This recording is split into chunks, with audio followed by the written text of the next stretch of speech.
இப்போ எல்லாம் பாருங்க, நம்ம ஒரு குழந்தைக்கு பர்த்டே அப்படின்னு இருக்கும், பிறந்த நாள் அப்படி சொல்லுவாங்க இல்லையா? பிறந்த நாள்ல நீங்க என்ன பண்ணுவாங்க?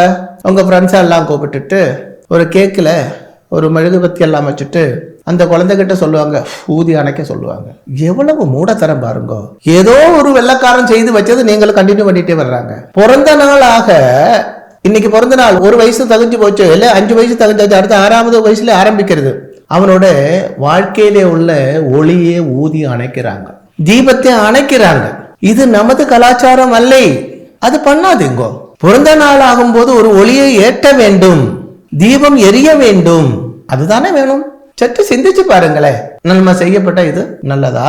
இதே மாதிரி நிறைய மூடத்தரங்கள் நமது வாழ்க்கையில நாம் தெரிஞ்சும் தெரியாமலும் யாரோ ஒரு ஆள் பண்றா, அதை பார்த்து கொண்டு நம்மளும் பண்றோம். ஒரு பர்த்டே குழந்தைக்கு வந்தாச்சுன்னா என்ன பண்ண வேண்டும் என்றால், முதல் ஆயுஷ் ஹோமம் செய்யலாம்.